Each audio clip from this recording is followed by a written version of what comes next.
Well, we are in the middle of a sermon series on the life of Jesus. And right now, if you haven't been here the past couple of weeks, we're actually in the middle of the Sermon on the Mount. Now, the Sermon on the Mount was probably one of the, if not the most famous sermon that Jesus ever gave. Whether or not you're a Christian, whether or not you've studied a lot of Jesus, you've heard something from this sermon. I mean, it is just extremely popular. It's so jam-packed full of Jesus sayings, Jesus things, that you've heard something from it. Now, the first week we talked about how this is really a message, the Sermon on the Mount is really a message about God's kingdom, about who's going to be in God's kingdom, what kind of people are they going to be, what are they going to look like, and what are they going to do. Now, we also kind of talked about how God's kingdom is just another way for saying church. Now, those two things don't sound the same. Kingdom and church, those two things sound kind of different. But that's because we actually don't have sometimes a biblical understanding of what church is. Church comes from a German word, Kirche, which means house of worship. But that's not actually what the biblical word is. The biblical word in Greek is ekklesia, and that doesn't have anything to do with a building. It means a gathering, an assembly. That's the word church in the New Testament. When it pops up, it means a group of people, a community that gathers together.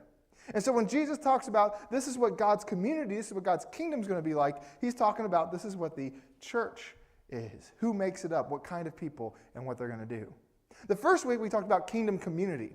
What kind of people make up the church? What kind of people are going to make up this God community?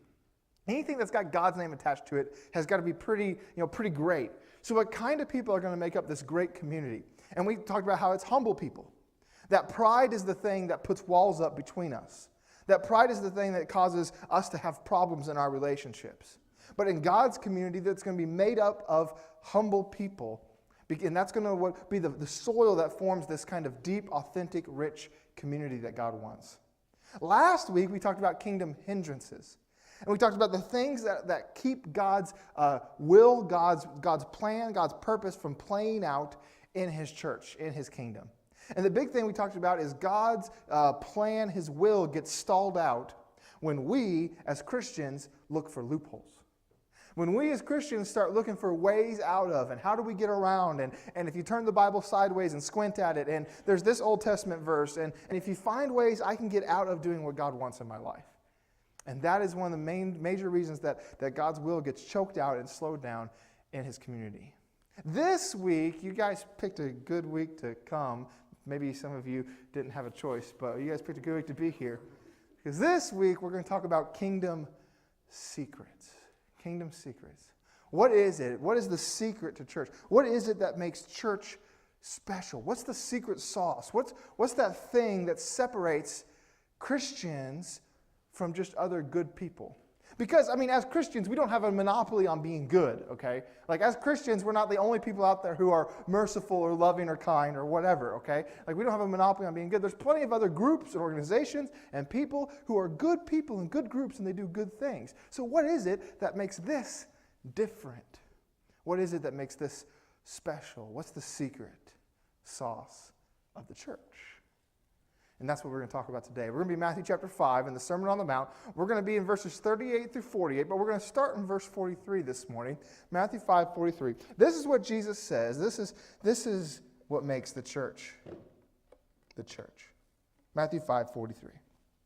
You have heard the law that says, love your neighbor and hate your enemy. Now, Jesus has been doing this for a little while. Last week, we talked about the several verses that come before this. And what Jesus has been doing is he's saying, you have heard it was said, and then he quotes an Old Testament verse. And then he says, but I say, you're not actually doing that. And, you have heard it was said, do not murder. But I say that verse includes do not be angry. And what you're doing is you're saying, well, I'm not killing anybody, but I hate them, so I'm okay. God's still okay with me. We talked about that last week.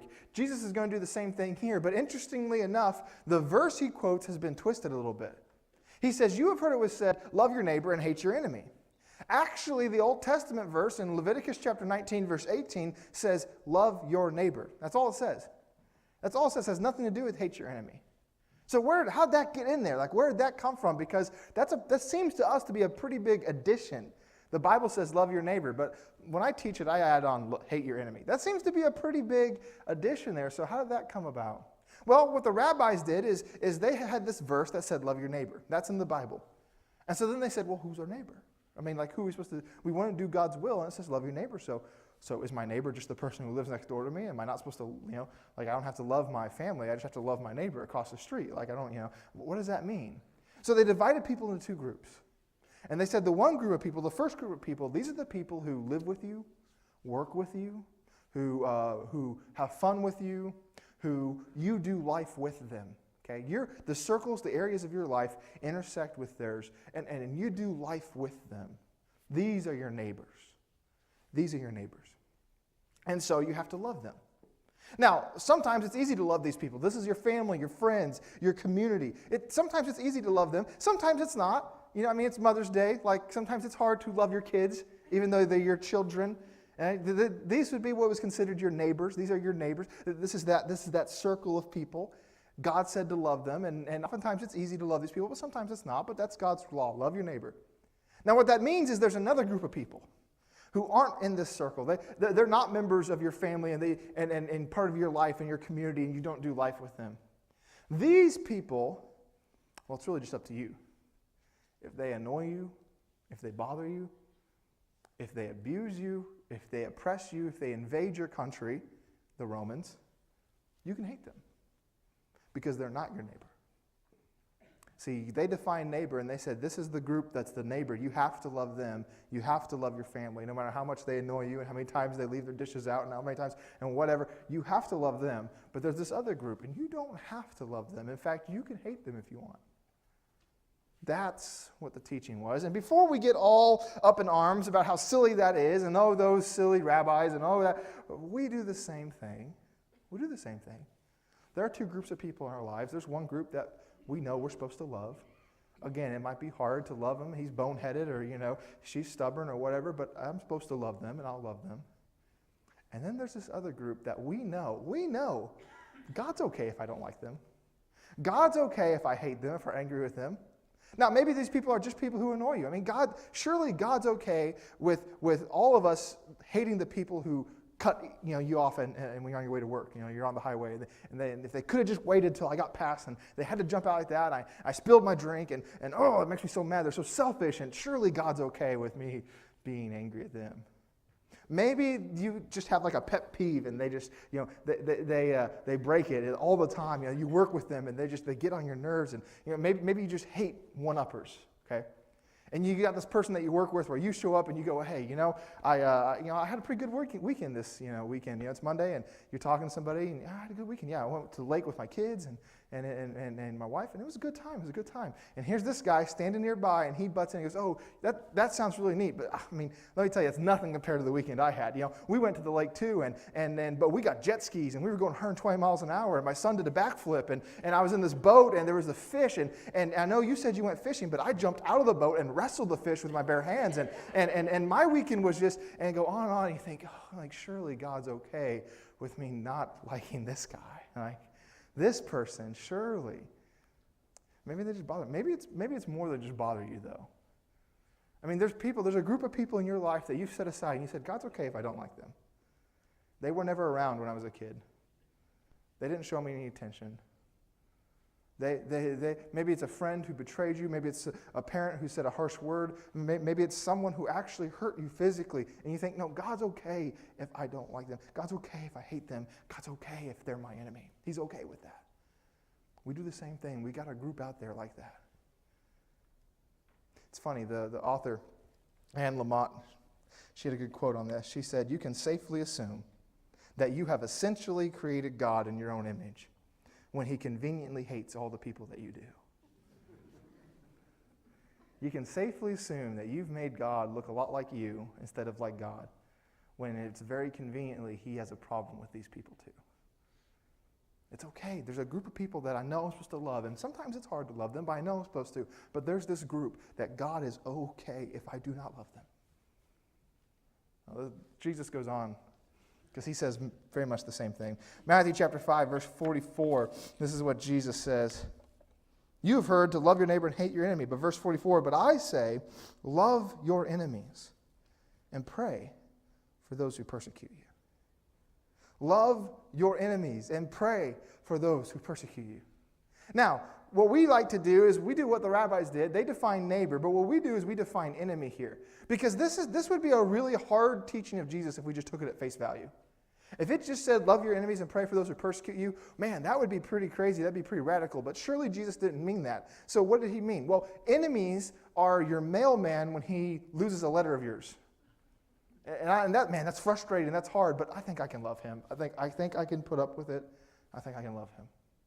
Enemies are that person that you work with or work for who always sends you emails they're a little too blunt. You like it with a little fluff and a little chit-chat and a little, how are you doing? I'm doing great. And oh, by the way, this is what I wanted to get around to saying. And theirs are just a little too, they persecute me. But you know what? I think I can love them. See, what we do is we change enemies and persecution into things that might be frustrating, but I can deal with. I can do that. Yeah, okay, this is a hard teaching of Jesus. It's hard to love, when they mess up my order or when they, this inconvenience happens. It's hard to love them, but I think I can do that. And we do the same thing the rabbis did, because honestly, if we were to take what Jesus said at face value here, it would be too much. It would be too much. It would be too hard. Love your enemies.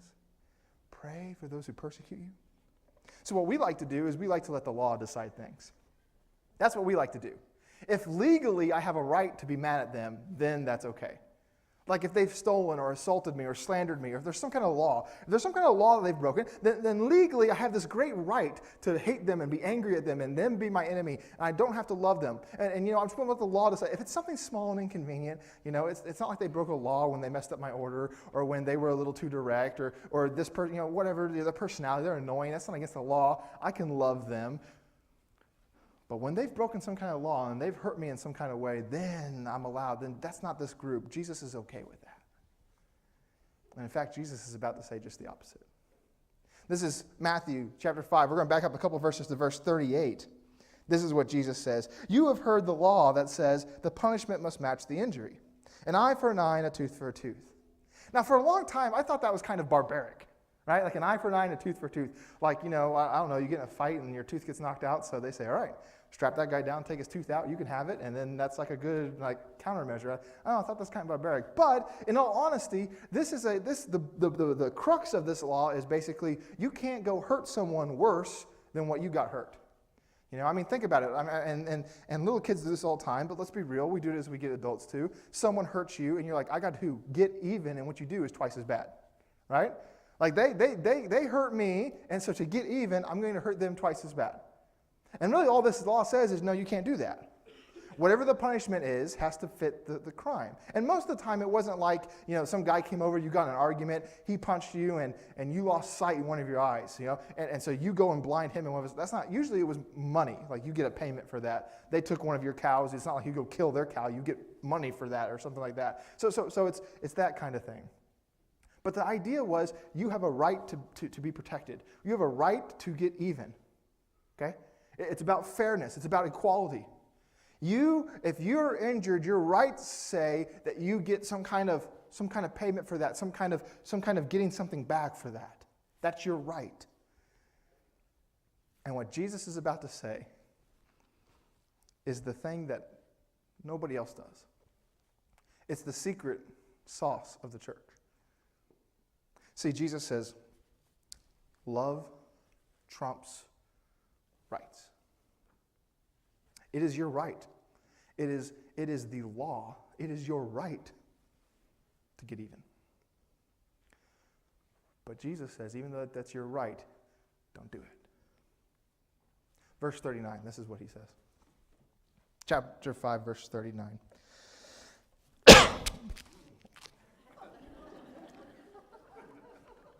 Just in case anyone's fallen asleep already. Verse 39, Jesus says, but I say, do not resist an evil person.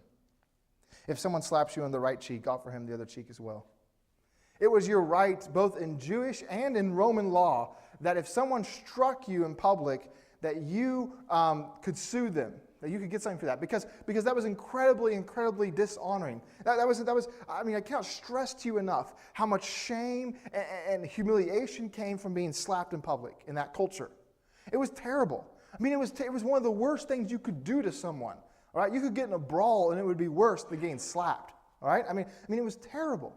And so both Jewish and Roman law allowed you to sue the person who did that to you so you could get something back for it because you've been dishonored. It was your right to do that. You were encouraged to do that. Nobody would have been like, no, yeah, you probably shouldn't. No, everyone would have been like, no, yeah, you need to use your rights here. And Jesus says, if someone strikes you on the right cheek, say, hey, I don't know what I've done, but if you want to hit me on the other side, you can. Jesus goes on, verse 40. He says, if you are sued in court and your shirt is taken, give your coat too. If you owed money to someone and you couldn't pay, they could sue you and take things from you. Okay? They could take things from your home. They could take, animals that you had. They could even take you or your wife or your kids and as slaves. I mean, they could take things from you. However, there was a Jewish law that protected you if you were so poor that all you owned was a shirt and a coat, that they could take your shirt but they couldn't take your coat. Because that might be the only protection you had against the elements, against the wind and against it might actually be the only shelter you had was your outer garment. So they could take your undergarment, but they couldn't take your outer garment. That was your right. I mean, you were protected. That could not ever happen. And Jesus says, if someone sues you for your shirt, you go up to them and say, hey, you must really be in need. If you need my shirt this badly, you can take my coat too. Verse 41. Jesus says, if a soldier demands that you carry his gear for a mile, carry it 2 miles.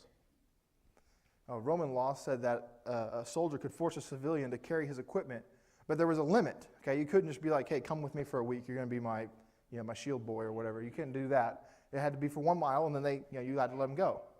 So a Roman comes up to you, and let's kind of set the stage here. You don't like Romans, all right? I mean, you hate them. They invaded your country. I mean, just think about that for a second. They invaded your country, okay? You don't like them. They come to you and they say, hey, stop what you're doing. I don't care what you're doing. Stop what you're doing. Come carry my stuff. So you stop and you go carry his stuff. And when 1 mile gets done, he says, okay, now you can get lost. You have a right not to do that anymore. I mean, you hate him. You do not want to be in his company anymore. He is a pagan invader in your homeland. And he says, okay, now you're done. You can get lost. And Jesus says, turn to him and say, hey, if you need someone to carry your stuff, I'll go with you another mile. Nobody else does this. Nobody else does this kind of stuff. Everyone says, no, you have the right. You have the right to do that. You have the right here in this situation. This person clearly is your enemy. They are clearly trying to hurt you. No, you have the right here. And Jesus says, no, you set your rights aside because love trumps rights. That's the secret of the church. Is that love trumps rights. Nobody else does that. What are you supposed to do? Love your enemies. Well, who are your enemies? They're not just people who inconvenience you. I mean, they're people who actively seek to destroy you, who hurt you, who are, in every definition, your enemy. And Jesus says those are the people you're supposed to love. Well, why? I mean, why do I have to do that? Nobody else does that, Jesus. Like not just do people not do that, they would advise against it. People would tell me not to go an extra mile. They wouldn't be like, oh, wow, well, I wouldn't have done that, but yeah, go for it. No, they would have been like, no, you don't do that. Don't go that extra mile. Why should I do that? And Jesus tells us that in verses 45 and 48 here. He says this, pray for those who persecute you. In that way, you will be acting as true children of your Father in heaven. For he gives his sunlight on both the good and the evil, and he sends rain on the just and the unjust. And in verse 48, but you are to be perfect, even as your Father in heaven is perfect. Why do we do this? No one else does this. Why are your followers, why are you people members of your kingdom, why is your church supposed to be like this? Because no one else is. And Jesus says, hey, I want you to be a part of this family, but if you are going to be a part of this family, we follow Dad's example. We follow the Father's example. And God loves good people and bad people. He loves the good guys and the bad guys. He loves people who do good and people who do bad. Now, it doesn't mean that bad people get away with it. It doesn't mean that God isn't going to be a judge and that there isn't going to be a judgment day. That's not what that means, but he loves them still. He loves good people and bad people, so you have to too. Be perfect as God is perfect. Now, some of us look at that and we say, well, okay, like that's great. Like that's Christianity level 20, right? Like I'm at level 8, so like that's not for me yet. Okay, like that's super Christian stuff. That's Mother Teresa, like Martin Luther King Jr. Like they were great with this, but this is where I'm at. I'm still in the beginning stages, or I still got my training sword or whatever. That's not for me, and that's not what Jesus means here. No. Jesus says if you're a part of this kingdom, we follow the example of our Father, and He loves everyone because He made everyone. This is it, guys. This is that thing that separates the church. This is the secret sauce. This is what makes the church so incredible, so transformational, so world-breaking, is this love of our enemies. It's the fact that we let love trump rights. It's the fact that we don't say, well, I have a right to. Now, it's hard to do, and it filters into the church all the time. Of, well, I have a right to be mad, and I have a right to be offended, and I have a right to say my piece here, and I have a right to do this, and a right to do that. And we use that excuse all the time to get our way and to have someone else fail. I have a right, and Jesus says, no. If you're a follower of mine, you don't have a right. No, you let love win when it comes to rights. You let love win when it comes to rights. We have a very famous document, and in that it says all men are endowed by their Creator with certain unalienable rights. And that's true. That's absolutely true. And that's actually a Christian idea. You don't get there without God. Because you see, the reason you are endowed with certain rights is because God made you. He made you. And if God makes something, it has certain properties. If you are made in the image of God, you have certain rights that come from just being alive. That's absolutely true. What Jesus says isn't that you don't have rights, it's that as a Christian you put those rights aside so you can love someone.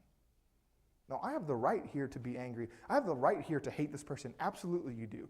Guess what? As a Christian, you put that aside so that you can love them. This one idea will change everything about your life, and it will change everything about our world if we let it. I mean, just imagine if you put your rights aside so you could love someone else. Imagine what your marriage would look like. Imagine if you came home from a long day's work and it was hard and rough, it's been a long week or whatever. You have time, you have the right to take time for yourself. I mean, you have that right. Like, you put in so much work and you have a right to just take some time for yourself. Imagine if you came through the door and the first thing you said was, hey, how can I help, honey? Hey, what can I do? What can I do to help out? Was there something missing that I can help? How can I help? I mean, imagine what would happen then. If I didn't let my rights get in the way of me loving someone, imagine what would happen. How many times do relationships falter and relationships break because one person gets offended and they say, I have the right to be offended here. No, I have the right to get upset. Now, what they did was wrong. What they said was wrong. The way they said it was wrong. And I have the right to be upset. Whether that's at work or even in the church, how many times do relationships get tested because one person won't give up their rights? I have the right to wait for an apology. I have the right. No, we set our rights aside so we can love someone else. How incredible would that be if your relationships were like that? The world got changed because of love. The Romans were in charge in Israel, and there were two options for people: fight or be okay with it. Okay, that was it. And the Jews actually chose fight. And in 66 AD, they rebelled against Rome. And in 70 AD, they lost. They lost spectacularly. The temple was burned to the ground. So fighting didn't work. Christians never tried that. Christians said, well, we're going to try a different tactic. We're going to love. In fact, at one point, poverty had gotten so bad in the city of Rome that just people were dying of hunger left and right.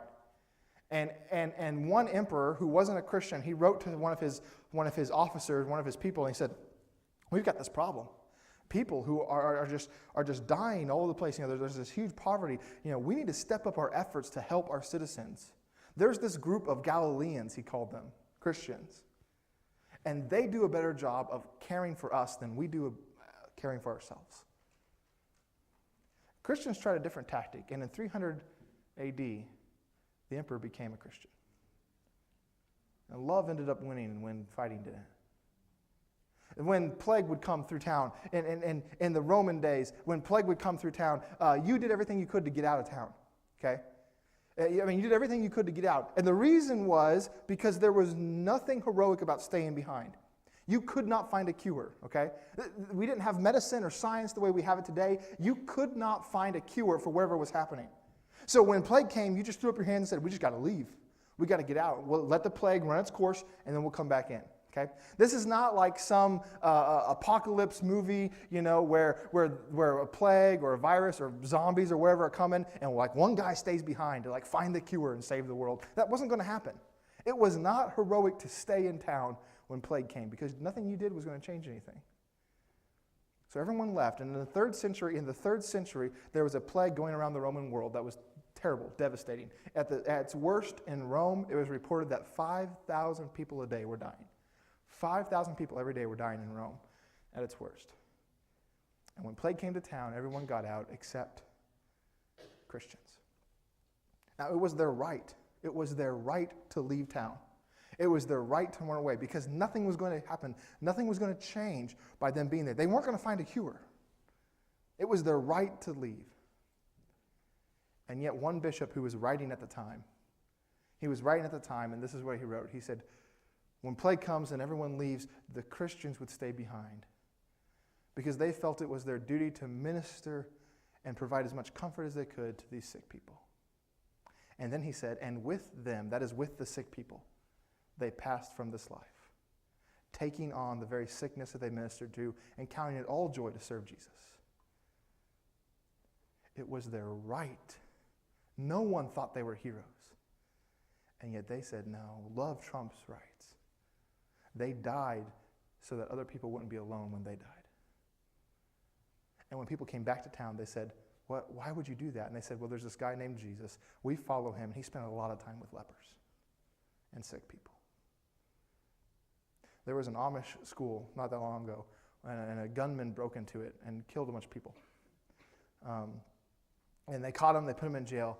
But if anybody had a right to have an enemy, if anybody had a right to hate an enemy, it was the parents of those children. That your children had been shot to death. If anybody had a right to hate, it was them. No one has more right than that.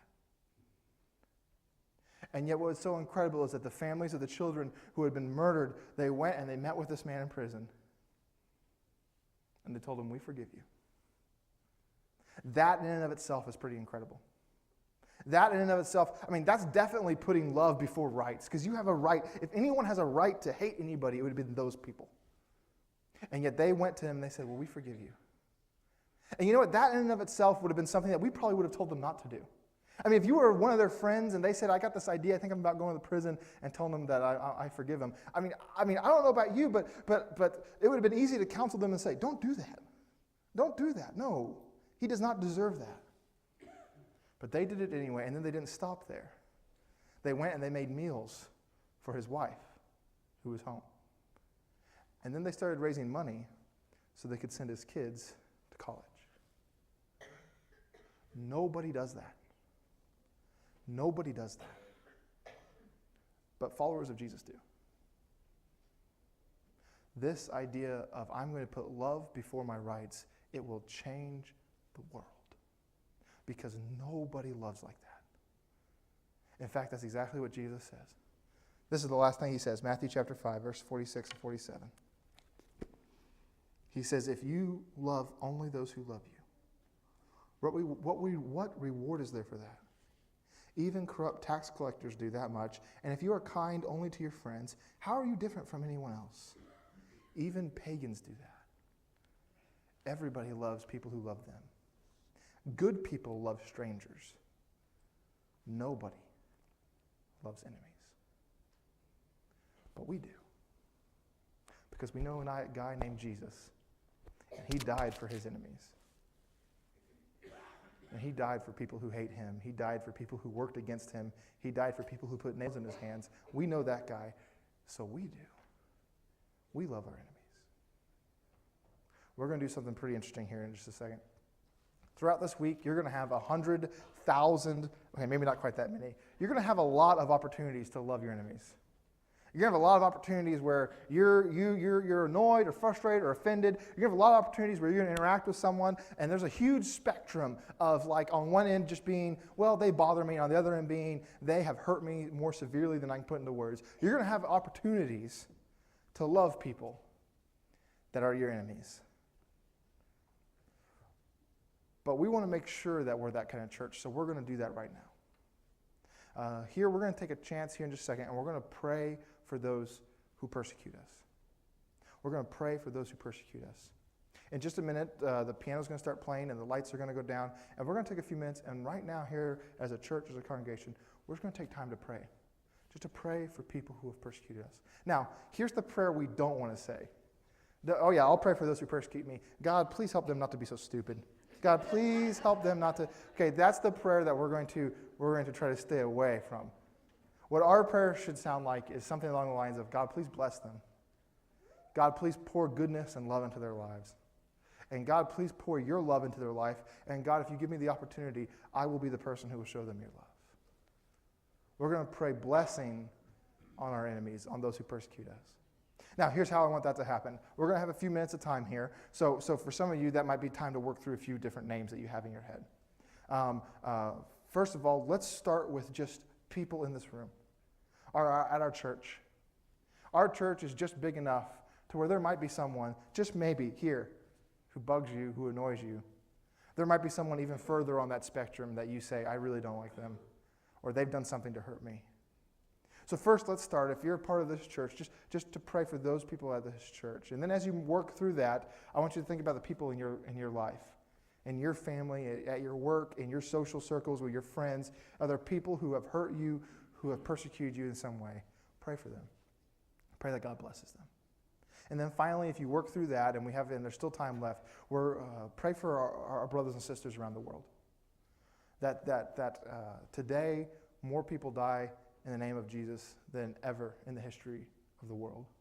In fact, it's something like in the last 50 years, more people have died than in the 1900 years that came before that. So pray for them. Pray for them. Pray for the people who persecute them. Pray for their families, and pray that God might change their life. Pray for them. We're going to take time right now to love and pray for our enemies. As we do this, at the end of it, I'm going to get up and I'll close us all out in prayer. But Ty's going to pray, and the lights are going to come down. Take a minute. Pray for those who persecute you.